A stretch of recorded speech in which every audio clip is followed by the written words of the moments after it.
atok kate uni do kuri ren iPhone bakana nije iPhone bakana uni atok kate ko arrest kate ar ona salate jahan ka badai nyamok kana aro koy ko jora mena ko ban gidir ati chalak kana bai chalak kana koi nuarna update report bana gogo baba ebong guardian te nuah guardian ho dos kana nuah bicar na lakinya aturen hor koy goj cukuna se laga cukuna se jika cukuna समाज हो नुआ आदि मरम दायित्व कानते समाज हो नुआ bye बिचार ना आड़ा गई डंगरा लका चला और आड़ा गई डंगरा लका चला कान उनाल के जस्ती भाग के नेल माबुन कि आदिवासी को तलार के नाचार गोज गपoj चला कना आर को गोजेत बना जाना जतो लेकना लूटपाट चला जोहार के सनाम को निया एएनएच न्यूज बेरा सनाम को सगुंतराम आर होना वाला का मीटन खबर है कना जो बंगाल दिसम रे मीटन बसंतपुर आतो रे आयमा लका गैंग रेप होई कना अदो ओना गैंग रेप रिलेटेड गे गालमरावा अबो संगते मिनाया मोहन गोंकी मिनाया जो संगील अभियान खोज कार्यकर्ता कना से बंगाल प्रदेश अध्यक्ष कना मारा गोंके निया एएनएच न्यूज बेरा सनाम को अबन जोहार गे हाय जोहार मा सगुंदराम ने एएनएच न्यूज यहाँ अब मैं चालू इदी कन यूट्यूब चैनल अदो नोआगे अलिंग पाटा सेट कोन आर बंगाल निया मालदा जोन पाटा सेट कोन अबेन अडे गुड मन सराव आर जोहार जोहार जोहार गोंके नेलो कना नि तो अबो बंगाल रे मीटन कुड़ी से अबो तिरल कुड़ी संगते आयमा लका मते बलात्कार होय कना नि बाबेन ते अबे चे ओपिनियन हना तबेना होय अदो निया बारे ते दो नोआ के ओपिनियन दो जे तिहिन अबो को तला रे होय आपे पे नेल ᱧᱟᱢᱮ तबोन गया सोशल मीडिया करे हो आर बागी बंगाल रेना जहां नेशनल मीडिया करे हो चला कना आर विषय दो हुकना बिशनपुर अतुरना उनी जहां कुड़ी गिद्रा वा nyutum do hukana Sebika Murmu class 9 रे पढ़ा कान तनवा बयस ताई दो हुकना 12 बछर 9 मास आदो ओना लेकाते जहां घटना घटावना ना तो कुंडे दो को सरहायक कान तनवा आतु रे आर सरहाय एनेज अक्तो की उनी कुड़ी दो बांगमा नोका ओंडे को एनेज आकड़ा खन गी आट एना बनुया तो बनुया गोटा जनता को सेंद्रा के बात हो बाको नाम लेदे दोसार हिला नोका 4 बजे न्यूम बेड़ा अक्तो नोय उनी को पांजा नाम कदे और पांजा नाम कते पुलिस को इन्फॉर्मेशन आकुआ पुलिस इन्फॉर्मेशन कते जहां ओना दो इटा भटा कना को अतु पास रेगे एंडेगे लेकात को मेना राचा कना ओंडे गे ना इटा बेटा बंदो गे ना इटा भटा रेगे ना धर्षण कते नोय दो अडे माने बेबड़ी अत्याचार कते उनी चितरा जहालका माने अत्याचार होई कना उनी चितरा जहालका घटना माने हुई कना जहां दिसो नेल खागे निजेरा मने रेना हड़मो गे माने रुमुई बुझेवा जे नोंकाना घटना आदिवासी को तला रे जे नोंका घटाव दाड़िया मेनते माने कल्पना बाहरे रेना कना ने बांग्ला तको मेन लका माने उयहर रेना बाहरे रेना घटना कना नोवा दो जहां दो ओंडे जहालका नेल होइना जे गैंग रेप कतेन उनी दो एकदम माने बहक को कुटम थतलाव कते इटेते आर ओना सलाते ओना हटक को मोचड़ा अचुर कते माने निया को पूरा माने जिल तिगे अटक मेना मेनखान नो हटो दो पूरा को पाक तोपा आकतिया सलाते बाय गो एकना कोड़ा को इटे कोते को कुटम आकदिया आदो नोंकाना निसंसो भाबे माने नुना माने हिंसाजनक घटना माध्यम ते नोंका गज अडी दिसो माने हिन बुझाक कना जे नोंकान माने निजेरा मने की चमका उतरक कना जे नोंकाना दिसो नेल कते होय आदो नोआ आधार तेगी आदिवासी सेंगेल अभियान पार्टा सेट खन दो सनम को आते गलमरा कते फैसला हताव के दार फैसला हताव के बाद दोसर लगे थाना घेराव लेदाय मालदा थाना जहां को मेता कना उल मालदा ना मालदा थाना घेराव कते आदिवासी सेंगेल अभियान खन गे आरो लिखित पिटिशन ना घेराव माध्यम ते एम हुईना जे ओनार दो डबी डिमांड दो नोआ ते कना जहां सिबिका मुर्मू सला जहां अत्याचार लेदा जहां को तहे कना नुकु जाते अडी उसरा को साबक मा आर सलाते जहां उनको परिवार रे नितो भयानक अवस्था रे मेना को जाते प्रशासन को नुकु सहयोगिता को नाम मा माने प्रशासन जाते गणो को नाम मा जाते नुकु जहां आरो बारे को बाको हुमकी दुमकी दाड़े को नोना सेफ प्रशासन एम मा सलाते ओना परिवार ना क्षय क्षति सरकार बहन मा सलाते जहां नुआ सलाते घटना रे जुड़ा मेना कोआ नुकु जाते एरेस्ट चिन्हितकरण कते माने आइडेंटिटी कते चिन्हितकरण कते जहां कना को नुकु जाते दोषी जाते फांसी रना सजा को नाम नोआ के आदिवासी सेंगेल अभियान पार्टा सेट कोन ओल मालदा पीएस माने थाना घेराव कते नोआ डिमांड दोहो लेना आदो ओना दोहो के बाद 4 दिन पारम चला कना ᱢᱮᱱᱠᱷᱟन 4-5 दिन पारम चला कते हो पुलिस प्रशासन नौकाना सक्रिय पदक्षेप जहां लका हुयु जरूर माने एटा एटा जगह रे बन नेल कदा जैसे हाथरास कांड बन नेल कदा एटा एटा जगह रे जहां एटा एटा राज करे हो नौकाना घटना घटाव akana मेनखान ओना करे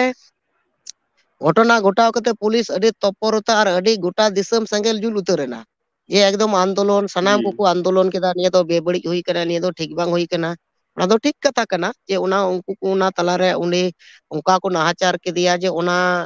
उनको को आंदोलन करे गोटा दिसम को आंदोलन केदा मेनखान नौकाना घटना हो कना निया घटना बिशुनपुर अतु ना जहां घटना कना निया हो सेम टू सेम उनकाना घटना कना मेनखान अन्या बिचार से आदिवासी सेंगल अभियान पाटा सकन बिचार दो निया कना ये नुन मारंग घटना नुनागान संगठन में आदिवासी को तलारे आदिवासी संगठन को लयोआ अडी अडी माने लटू लटू संगठन को लयोआ अबुरेन दो नॉन पॉलिटिकल ऑर्गेनाइजेशन रो मेना को पॉलिटिकल ऑर्गेनाइजेशन रे मेना को अडी अडी गान नेता लटू लटू नेता मेना को मेनकन लटू लटू तहे नेता तहे कते रहो जखन कान के आदिवासी को चेतान रे नोंकाना अत्याचार अन्याय अत्याचार हुयुक कना से खून सन्त्रास धर्षण हुयुक कना नोंकाना रे दो बांग दो रनिंग पार्टी पॉलिटिकल पार्टी बांग दो एटा पॉलिटिकल आदिवासी नेता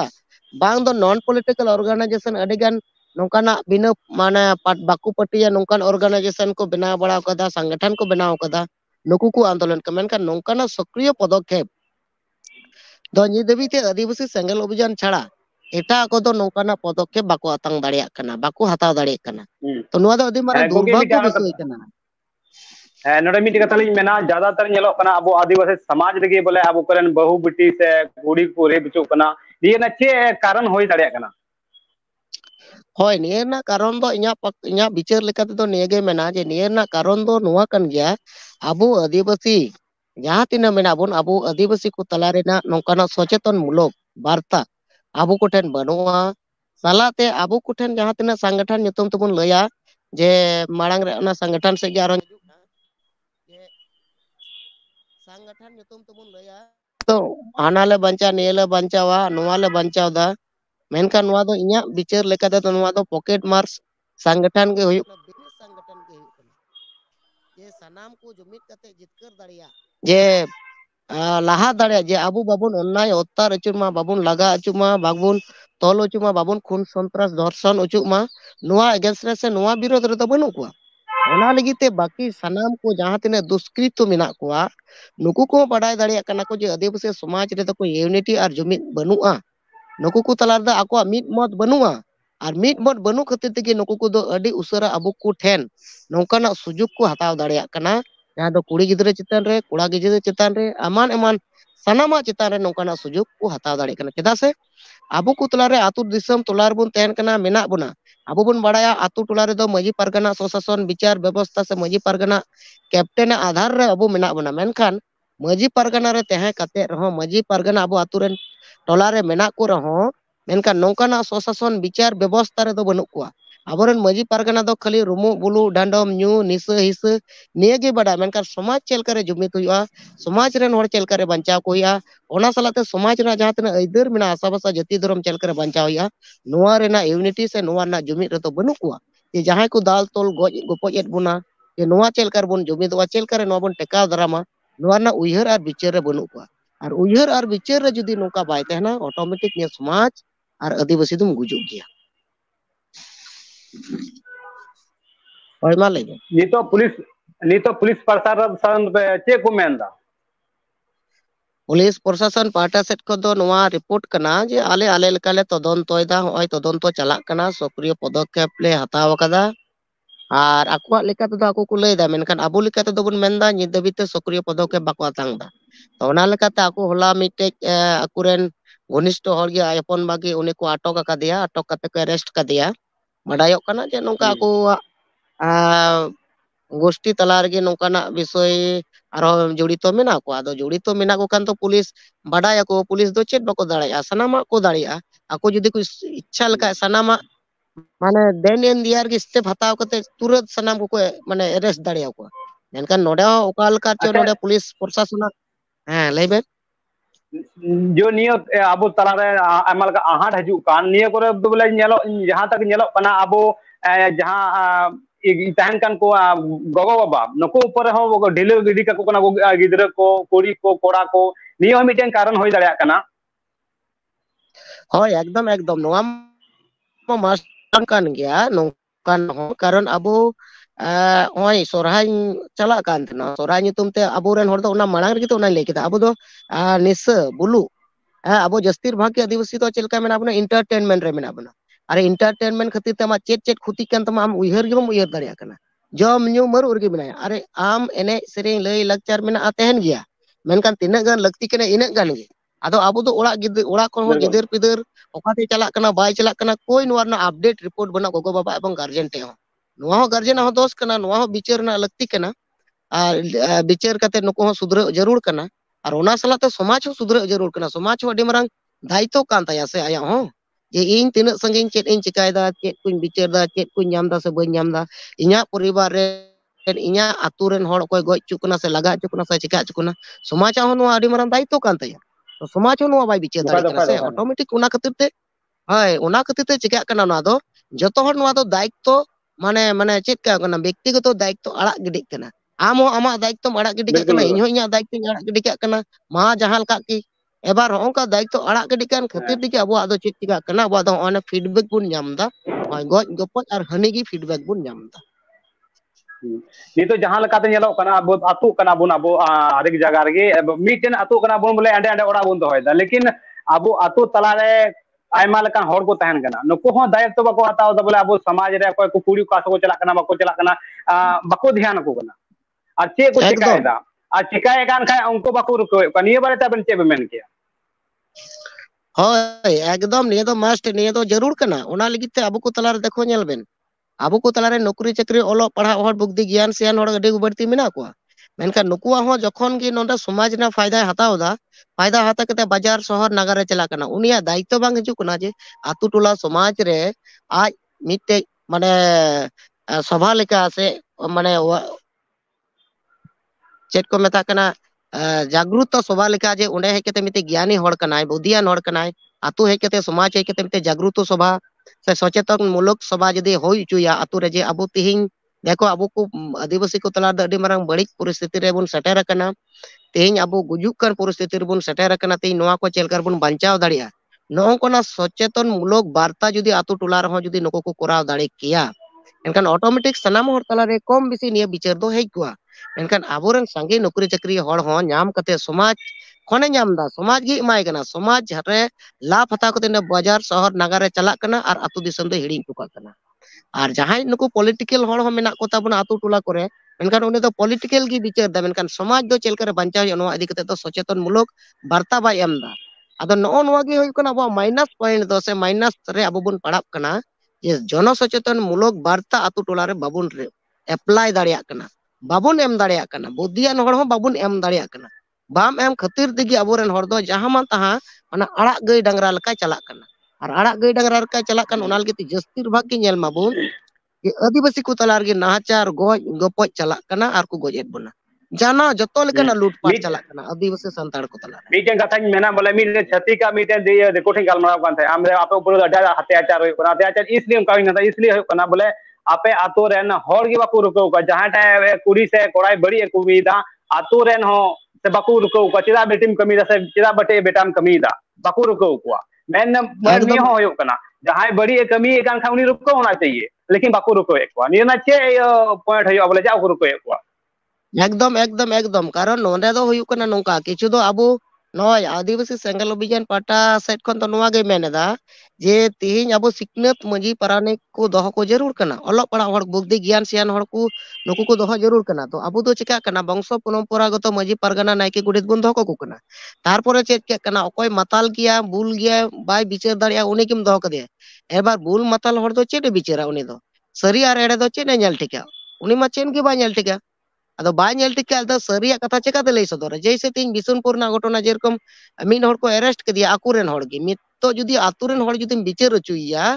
ये जहां मजी परान कम बिचार चु उनी मा पक्षपति बिचारा मा आपे आपे कना पे निया मुचेत कापे तो नोडे दो नेल हुआ जहां क्राइम कदा जहां बड़ी हर कनाय उनी तो बड़ी gi लेखाय हुआ जहां गोगोई कना ने तो गोगोई gi लेखाय हुआ उनी तो कानूनी कार्रवाई से सजा ᱧᱟᱢ मा नोवा निरोपिक को बिचार जरूर कना आतु टोला रे जब तक निरपेक्ष विचार जुदी बाम कोराव दाड़िया निरपेक्ष विचार जुदी बांग हुआ तब तक नौकाना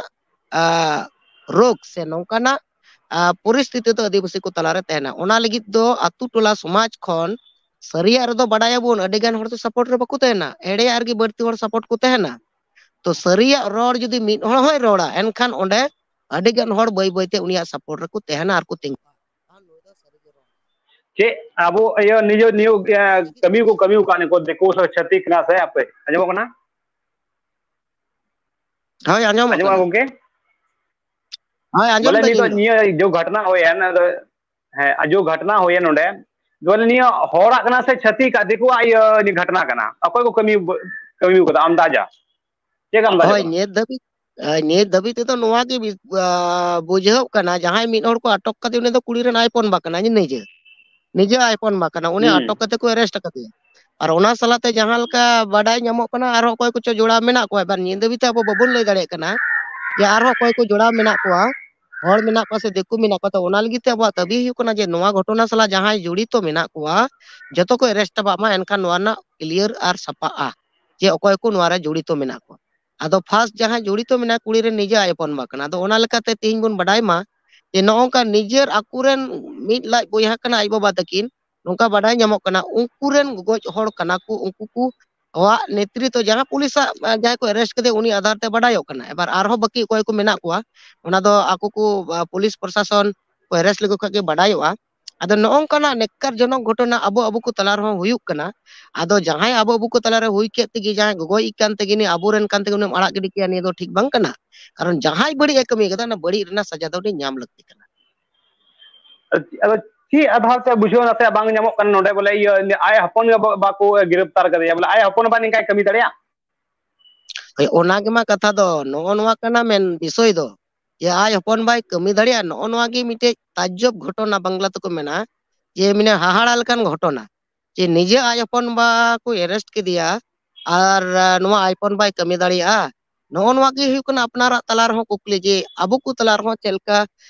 समाज रे चेलका मेते अबो कुरेन होड़ हो अबो बुन नेलेत कुआ जतो कोन कथा दो नोवा कना अबो बुन मेन गया अबो दो बुन होड़ कना मन होड़ एकदम चिकाना होड़ गितो उरिम होड़ोआ हड़माम हड़ा कना तिसम हड़ोआ हड़ दो बन लया तो हड़ गी अब समाज रे मेना को गया मेनखान जतो को हड़ कना उनकान कथा तो बांग कना अड़ी सरहाव गोंगे अड़ी कीमती समय में एम केदा और उंडेना कुछ जानकारी में एम केदा ना अड़ी दिसंबर तला दहा कथा में दहो केदा और आयमा सरहाव निया एएनएच न्यूज पहटा से कोई होय आदो मुचे रे निये गेलिन लया जे आदिवासी सेंगल अभियान पाटा सेट को परसिजित करे सलकान मुर्मू पाटा सेट को निये कमी चला कन ओना दिगी मेंदा आदिवासिया अबुआ रमो बुलु डांडो मिसोसिया दिया कते और अबुरेन मजी परगाना को नुकु यदि ठीक ठाक को कमी दाड़ेन कान तो ठीक गया और यदि ठीक बाय कमी दाड़े खान नुकु को बदल को जरूर कना सलाते आदिवासी सेंगल अभियान दो समाज सुधर ना होय कमी कना नितो जे रमो बुलु डांडो मिसोसिया दिया कते अबुआ जहां अइदर अब आसाबासा जाति धर्म बांचाव रेना हबन विचार मा सलाते नोंकाना नेकार जनक घटना घटाप कना नोवा को तलार तेहो नोवा को माध्यम तेहो आदिवासी समाज रे विचार कते सुधर जरूर कना समाज सुधर जरूर कना आ नुकु जहां तना मजी परगाना को मेना को नुकु बुल माताल को नुकु बदलते सिखनत और ओलो पड़ा हर दहो लगती कना विचारन हर दहो लगती कना जते समाज आ विचार कते नै नपाय जगह रे सेटर दाड़िया मा ठीक गया गोंके नेगे हां ठीक है आयमा सराव ठीक है ठीक गया मा जोहार जोहार